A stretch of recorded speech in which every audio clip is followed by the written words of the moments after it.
झारखंड में नगर निकाय चुनाव को लेकर लगातार वोटिंग की जा रही है। लगातार मतदान केंद्रों पर मतदाताओं की भारी भीड़ देखी गई। मतदान को लेकर मतदाताओं में काफी उत्साह देखा गया। शहर की सरकार चुनने को लेकर हर मतदाता अपनी जिम्मेदारी निभाने के लिए आतुर दिखा। मतदान केंद्रों पर लंबी लंबी लाइनें दिखी। लगातार युवा वर्ग हो, बुजुर्ग हो या फिर मध्यम वर्ग के जो लोग हैं लगातार मतदान केंद्रों में पहुंच रहे थे और मतदान करने के लिए उत्सुक दिखे। यह लोकतंत्र के लिए एक सुखद तस्वीर है। लोकतंत्र में आपको अपने मत का प्रयोग करना चाहिए और आज नगर निगम जो चुनाव को लेकर मतदान हुआ उसमें यह सभी चीजें देखने को मिली। लेकिन मतदान केंद्रों पर मतदाता काफी परेशान दिखे। बैलेट पेपर को लेकर जो मतदान किया जा रहा था, मतदाता इसे लेकर बहुत ज़्यादा खुश नज़र नहीं आए इस फैसले को लेकर। इसके साथ ही जो मतदान केंद्रों पर लंबी लाइनें देखी गई, जो ज़्यादा भीड़ देखा गया, उसमें काफ़ी कन्फ्यूजन भी नज़र आया।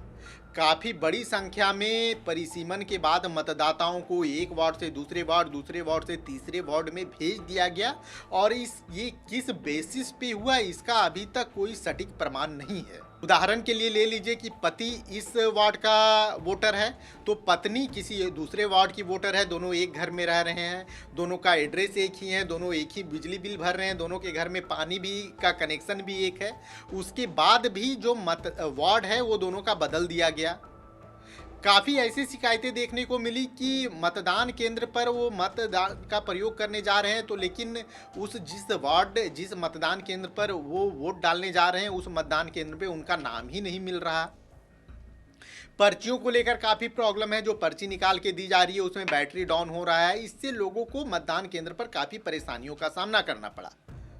हमने कोशिश की कि आखिर हमेशा जब शहर की सरकार चुनने की बात आती थी तो हमेशा देखा जाता था कि मतदान केंद्रों पर कम भीड़ है, लेकिन इस बार ऐसा नहीं हुआ। मतदान केंद्रों पर काफ़ी भीड़ नजर आई। इसके पीछे की एक वजह यह भी रही कि एसआईआर को लेकर लोगों में कई तरह की भ्रम की स्थितियां हैं, खासकर मुस्लिम बाहुल इलाकों में जहां मुस्लिम मतदाता ज़्यादा हैं। हमने वार्ड पे भी पहुंचे रिपोर्ट करने के लिए, तो वहां एक चीज़ जो कॉमन निकल कर आई कि अगर मतदान नहीं करेंगे तो एसआईआर के तहत वोटर लिस्ट से नाम हटा दिया जाएगा।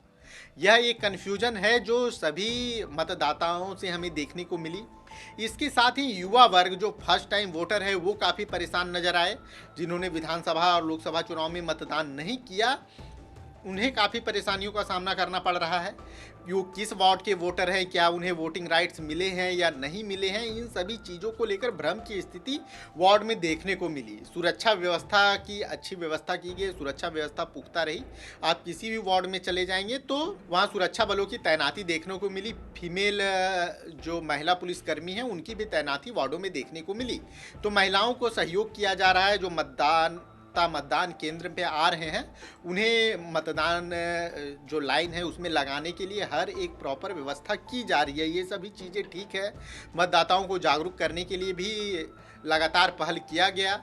लेकिन जो मामला उलझ के रह जा रहा है वो ये चीज़ है कि मतदान केंद्र कौन सा, मतदान केंद्र किसका है, इसको लेकर भारी कन्फ्यूजन नज़र आया।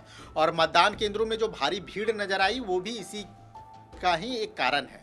इसके साथ ही जो मतदाता अपना पहचान पत्र नहीं ला रहे हैं उन्हें लेकर भी काफ़ी कन्फ्यूजन हुआ। वो उनका एक तर्क यह है कि मेरा पर्ची निकल रहा है, सब कुछ है, मेरा मतदान केंद्र में नाम है, मेरे पास आधार कार्ड है, लेकिन वोटर आईडी कार्ड है तो मुझे वोट डालने नहीं दिया जा रहा।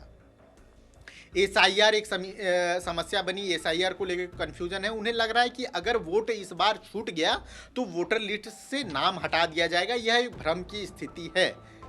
ठीक है, सबको मतदान केंद्र पे जाना चाहिए, सबको अपने मत का प्रयोग करना चाहिए, ये बिल्कुल सही बात है, लेकिन किसी भ्रम की स्थिति ना हो यह भी ध्यान में रखने की ज़रूरत है। जो युवा वर्ग हैं उनमें खासकर काफ़ी नाराज़गी देखने को मिली। जो युवा वर्ग हैं उन्हें पता नहीं चल पा रहा है। वो बीएलओ को फ़ोन कर रहे हैं, वो दूसरे बीएलओ का नंबर दे रही हैं, वो दूसरे बीएलओ को फ़ोन कर रही हैं। 4 बीएलओ से बात हो रहा है, 4 बूथ सेंटर पे वो जा रहे हैं और अंत में पता चल रहा है कि इस बार उन्हें मतदान का राइट नहीं मिला, जबकि उनका वोटर ID कार्ड बना हुआ है। तो काफ़ी भ्रम की स्थिति है। वॉलेट पेपर से जो मतदान हो रहा है इसे लेकर भी लोगों में काफ़ी नाराज़गी लगी। कुछ युवा मतदाताओं से हमारी बात हुई, उन्होंने कहा यार विधानसभा चुनाव में तो जब हम लोग वोट डालने के लिए जा रहे थे तो 5 से 10 मिनट में वोटिंग हो जा रही थी, लेकिन यहाँ आधे आधे घंटे से एक घंटे से लोग मतदान केंद्रों में नजर आए, सेंटर्स पे लाइन में लंबी लंबी लाइनों में खड़े नजर आए। झारखंड नगर निगम का चुनाव आपकी शहर के सरकार चुनने का चुनाव था और इसमें मतदाताओं का उत्साह निसंदेह बहुत बेहतर रहा और इसीलिए आप देखेंगे वोटिंग परसेंटेज भी अच्छी खासी रही। आपके शहर में, आपके गांव में, आपके वार्ड में प्रत्याशियों को लेकर आपका क्या सोचना है, इस चुनाव को लेकर आपका क्या सोचना है, यह हमें कमेंट करके जरूर बताइएगा। और अगर आपको हमारा यह वीडियो पसंद आया हो तो लाइक, शेयर एंड सब्सक्राइब जरूर कीजिएगा। खबर का मतलब बवाल न्यूज, हमारे चैनल को सब्सक्राइब जरूर करें।